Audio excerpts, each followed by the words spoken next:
Welcome back, y'all. Another episode of S2C's podcast. It's your boy, Mr. Black and Mild, co-host Candie T. Hey, y'all. So she coming aboard. She, coming out the woodwork. You know what I'm saying? It's late. It's the early morning edition. We got the things. You know what I'm saying? We got to address and talk about it. This ain't one I know, but you know what I'm saying? Funny. Talk about it, relationship podcast, but in a sense it will though, you know what I'm saying? But first I want to shout out a couple of people. Rob No Limit Locksmith, great individual, great guy, does great amazing work. And I got a sneak clip I'm gonna play y'all, you know what I'm saying, a little later in the show, you know what I'm saying, about him networking and showing other people that, you know what I'm saying, it can be done as long as you believe. But I'm gonna show you that, and shout out to C-Dub. You know, shoot, the streets is kicking it. The streets 99.3 is kicking it. They doing their thing. You know, shout out to everybody that, you know what I'm saying, doing out, you know what I'm saying, what they doing with him. And check out his clips and stuff. I got him on TikTok and everybody. So yeah, what's going on with you, Ken? Nothing much, really. Just, watching the news. A lot of troubling things happening out in the world that I feel needs to be addressed. Are you talking about this weekend, the shooting and shit? Yeah, this weekend was a doozy. It's been multiple mass shootings around the world, and it's really horrible. Like, see, when we grew up back in the day, it wasn't like that. Nah. You know that our fireworks was Roman candles and shit. You know what I'm saying? We had Roman candle wars and you know what I'm saying, bottle rockets and shit like that, throwing 150 pack of blackjack firecrackers at somebody. You know what I'm saying? That was ours. But these, you know what I'm saying, these days and times though. You know what I'm saying? Because what they doing now is unprecedented. I don't want to, you know what I'm saying, when God puts reset on the world, people got to understand that everything is reset. Like how we grew up, you know what I'm saying, is now how they finna grow, how they gonna remember how they grew up and what was going on in the world when they grew up. Yeah. Because we can only imagine what our parents and shit went through when they was growing up. Very true. So it's a recycling thing. It's ain't no telling what reset he pushed on them back then. Yeah. Yeah. But we gotta understand that because it's crazy. You know what I'm saying? I don't get it. You know what I'm saying? I don't understand it. I don't either, and it really bothered me. Like not too long ago, watching the Stephen A. Smith show, just listening to him talk. And, throwing out the numbers, concerning the black community. Like, it really touched me. Like, it really brought, like, a legit tear to my eye. Like, it's sad. It's sad. And we've had multiple conversations, touching on that subject. And you always like to ask, do you feel like we as a black people has won? And my answer has always been no. But see, like now, I won't refrain from what I said because I stand on what I said. But it's like too little, too late, because we should have recognized we won a long time ago, and we never would have got here. Yeah. Now we losing again because what goes up must come down. We made ourselves come down a whole lot faster than what we were supposed, because it was like we was so used to not having. It's just like, you know what I'm saying, like when the kid is deprived. Yeah. When they finally get something, they want to, especially when they know where it is, they want to go keep getting it. Mm-hmm. So they being greedy. Yeah. And we was deprived of that. I feel like, you know what I'm saying, but you know what I'm saying, a lot of good people disagree, you know what I'm saying, they might see their own angle or twist or whatever, but I grew up in the projects. So I know the bullshit between having and not having. Right. Yeah. So, you know what I'm saying, but it's crazy. It is. It's really sad, and and what's even worse for me is the fact that a lot of the people who were injured were kids. Yeah, well, nobody over 20. Well, as far as, you know what I'm saying, like the adults, you know what I'm saying, Yeah. like one that happened in Philadelphia, I did not know about. Yeah, me, I just learned about that tonight. Until tonight, when we were looking at it, you know what I'm saying? So, that shit was crazy. You know what I'm saying? I'm like, for real, a man walking his door, getting ready to walk his door down the aisle this weekend. Yeah. And you just went and killed him for no reason. And that event is going to change and shape her life. And my condolences go out to them. Condolences to the whole family. I can't even imagine. He ain't one of us. Supposed to be the best day of her life. And now, but who did that ain't one of us. Her father won't even be there to enjoy this special day with her. Like, would you even want to get married with her? But see, look at the totality that one act did. You know what I'm saying? You don't know what her mind frame was like. He was like, you know what I'm saying? Who go fill that void right there? Who go fill that spot? Yeah. When they already had it planned, worked out, and you're supposed to walk down this weekend. You know, they always do. You know what I'm saying? A lot of people always do. You know what I'm saying? Like the the pre shit and walk down and the rehearsal and they're looking for they pay their money for hotel rooms and shit. You know what I'm saying? They done did everything. You know what I'm saying? They done went out to eat and did the whole breakfast thing, and they ready to walk down and get killed. That you know what I'm saying? Whenever it was for no fucking reason. I know. Well, I can't even say I know because I'm not in her situation. But if me personally, I would still get married,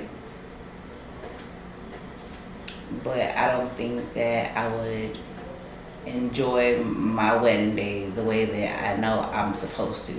But would you get married now or wait? Or would you like, you know what? First of all, I ain't about to waste no money, so damn it, I'll pay for it. Like that probably wanted us to don't get married regardless. That's how I would look at it. I would still get married. Yeah, as far as me being walked down the aisle, my mother, if my mother can't grow and start moving forward. If my mother, was still alive, then my mother would be the one to walk me down the aisle. Honestly. Yeah, or uncle, or you know what I'm saying, a best friend, or somebody that he respected. You know what I'm saying? Like he respected. Like if it wasn't me, I wish it was him, right? Or her, somebody or who could live up to his stature. Yeah, I could see that happening. That's what I think she should do. Yeah. You know what I'm saying? But yeah, that's. It's terrible. You know what I'm saying? But you know what I'm saying? I mean, what's the alarming rates of blacks and you know what I'm saying because Stephen A, you know what I'm saying, he was mentioned in his podcast Stephen A. Smith show that you know what I'm saying he was giving out facts. It was down to the extinction of black men to the percentage of what we doing to how we live in and how many men has really left, you know what I'm saying, as far as black men and boys, he gave down to 6%. 6%. She gonna read it off to you, you know what I'm saying, but it's crazy, man. It's like, and then Jill Scott gave, you know what I'm saying, a national anthem. You know what I'm saying? And what people didn't get though, that she was talking about, she wrote that when she was 19. She was 19, she's now 51. And that she's 51, you know what I'm saying, 51, 52, whatever she said, you know what I'm saying, but it's still a long time ago, but she wrote it, but how it's so relevant right now. Today, and I'm not mad at it. Like, when I listened to it, after she was done, I sat there for a minute, and I just replayed it back in my head. And the only thing I can say is, where's the lie? Where is it? There, you can't fault her. First of all, like you just said, she wrote that when she was 19. She's now 51.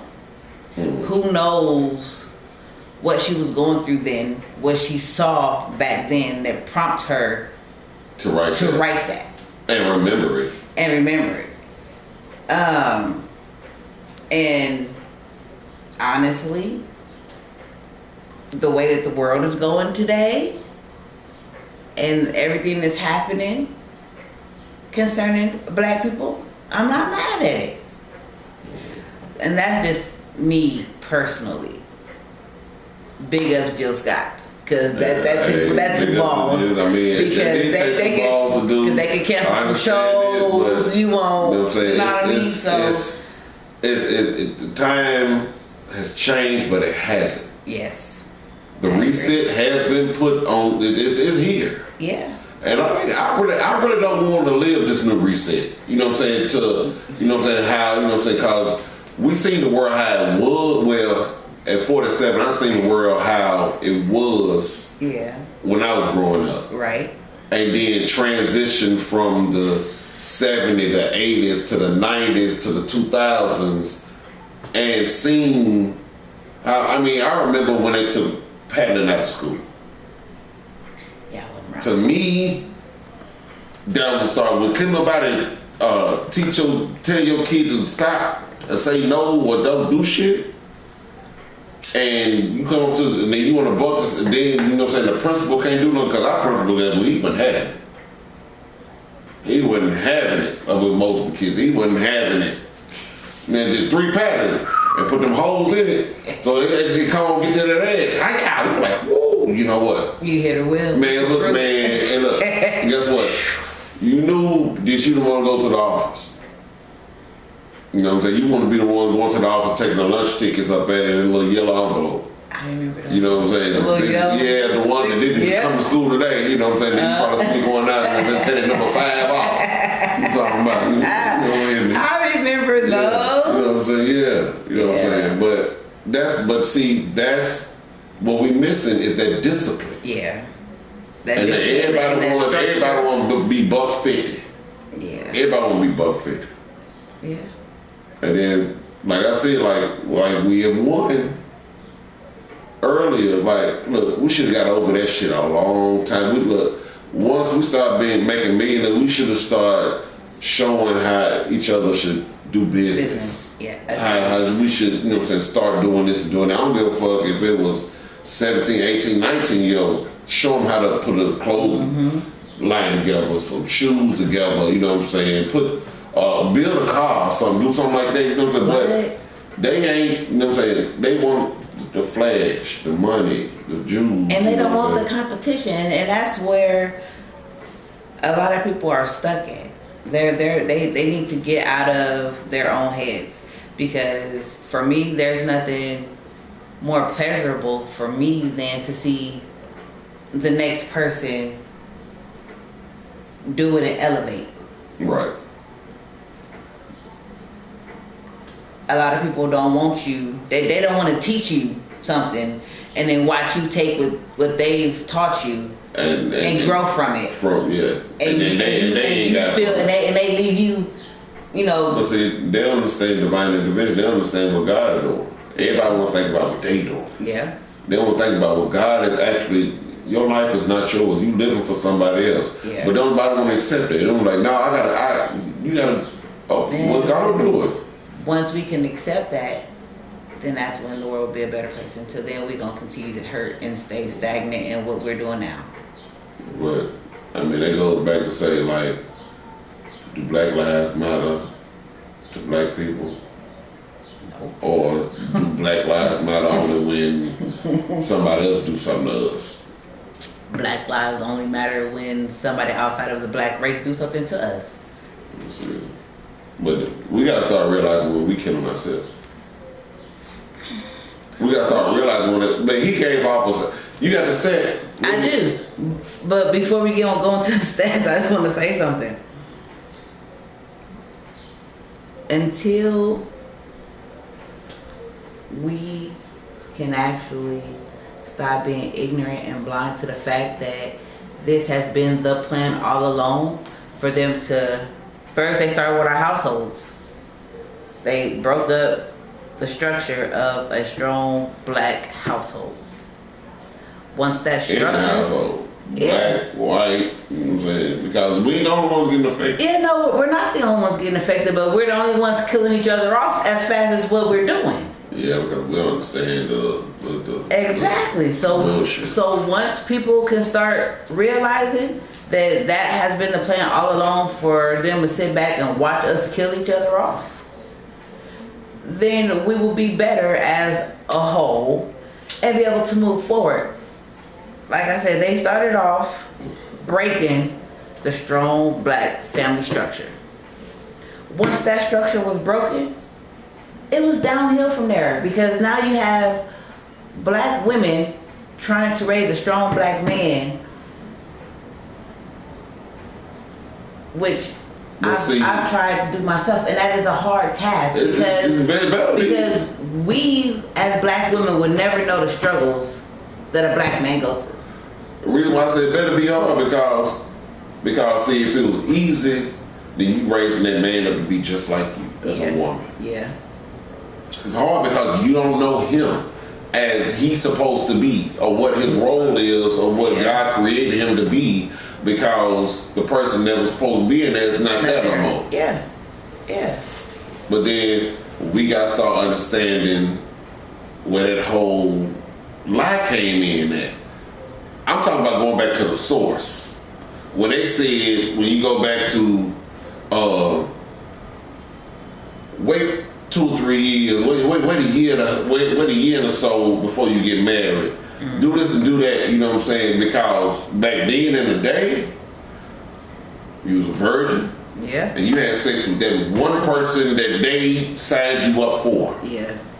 And that was back in the day. No, it didn't have nothing to do with black culture, nothing to do with that. But that's the way it was back then. Yeah. Now they say wait 2 or 3 months. So you in the 2 3 months, 2 3 years, or whatever that you in. Mm-hmm. People as being people, black, white, whatever, you have, once you experience that sexual encounter, you gonna desire it at some point in time. Right. Whether you gonna play with yourself or you gonna allow somebody else to do it for you. Yeah. You gonna go through that. Yeah. So now they say wait until, you know what I'm saying, wait and figure out. That was the biggest lie that the devil ever told to me. Yeah. Because God said, look, you're not supposed to live, you know what I'm saying, in that way. You know what I'm saying? At all. Very true. You know what I'm saying? Let him bless what you're doing. But don't try to find out the blessing before you get into it. Yeah. So you'll never find it. Then when you do get into it, you got so much deceit that you don't put into it. I can't bless this no more. Yeah. So now it's over. Yeah. You know what I'm saying? So instead of letting God do it first, you know what I'm saying? So I done been through a whole lot of years.